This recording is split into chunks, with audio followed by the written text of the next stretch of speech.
আসসালামু আলাইকুম বন্ধুরা, শাকিলস লফট চ্যানেল আপনাকে স্বাগতম। শীতকাল মানেই আমাদের কবুতর প্রেমীদের জন্য একটু টেনশনের সময়, কারণ এই সময় কবুতরের ঠান্ডা লাগা, জীবাণু এবং চুনা পায়খানার মতো সমস্যা অনেক বেড়ে যায়। আজকের ভিডিওতে আমি আমার অভিজ্ঞতার আলোকে আপনাদের এমন 7টি টিপস দেব যা আপনার লফটকে শীতের বিপদ থেকে সম্পূর্ণ মুক্ত রাখবে। ভিডিওটি না টেনে শেষ পর্যন্ত দেখুন, কারণ 5 নম্বর টিপসটি আপনার কবুতরকে মৃত্যুর হাত থেকে বাঁচাতে পারে।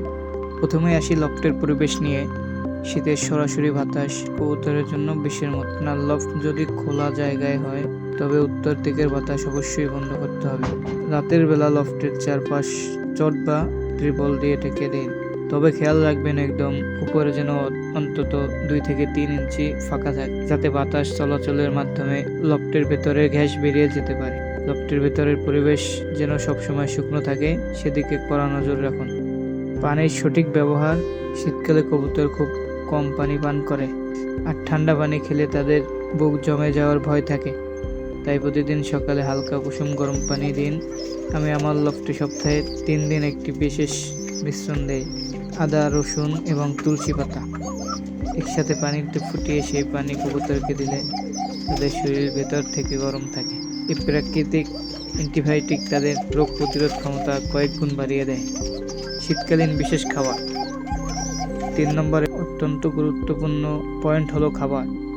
শীতকালে কবুতরের শরীরে অনেক শক্তির প্রয়োজন হয়, তাই আপনার মিক্সড খাবারে তৈলাক্ত বীজের পরিমাণ বাড়িয়ে দিন। সূর্যমুখীর বীজ, কুসুম ফুলের বীজ, তিসি এবং সরিষা দানার পরিমাণ সাধারণ সময়ের চেয়ে 10% বাড়িয়ে দিন। আর যদি সম্ভব হয় তবে মাঝে মাঝে অল্প করে চীনাবাদাম ভেঙে খাওয়াতে পারেন।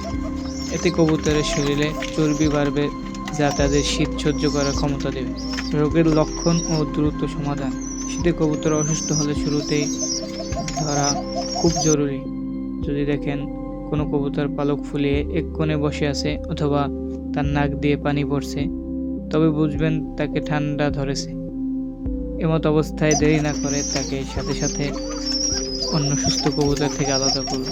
এর জন্য আপনি প্রাথমিক অবস্থায় ডক্সিসাইক্লিন বা ডক্সি-এ-ভেট জাতীয় ওষুধ দিতে পারেন, তবে ব্যবহারের আগে অবশ্যই কোনো অভিজ্ঞ পালক বা চিকিৎসকের পরামর্শ নেবেন। রোদ এবং প্রাকৃতিক পরিচর্যা। শীতকালে রোদের বিকল্প নেই। চেষ্টা করুন লফটে যেন সকালের রোদ সরাসরি প্রবেশ করে। যদি লফটে রোদ না আসে তবে ছোট খাঁচা করে আপনার পছন্দের কবুতরগুলোকে 1 থেকে 2 ঘন্টা বাইরে রোদে রেখে দিন। এতে তাদের শরীরে ভিটামিন ডি তৈরি হবে। এছাড়া শীতের সময় কবুতরকে অতিরিক্ত গোসল করাবেন না। খুব বেশি রোদ উঠলে সপ্তাহে মাত্র 1 দিন হালকা কুসুম গরম পানিতে সামান্য লবণ মিশিয়ে গোসলের ব্যবস্থা করতে পারেন। তো বন্ধুরা, এই নিয়মগুলো যদি আপনি ঠিকভাবে পালন করেন তবে আশা করি আপনার শখের কবুতরগুলো এই শীতে একদম সুস্থ ও সতেজ থাকবে। আপনাদের কোনো নির্দিষ্ট সমস্যা থাকলে অবশ্যই কমেন্ট করে জানাবেন, আমি উত্তর দেওয়ার চেষ্টা করব। ভিডিওটি ভালো লাগলে লাইক দিন এবং আমার চ্যানেলটি সাবস্ক্রাইব করে শাকিলস লফটের পাশে থাকুন। সবাই ভালো থাকুন, সুস্থ থাকুন। আল্লাহ হাফেজ।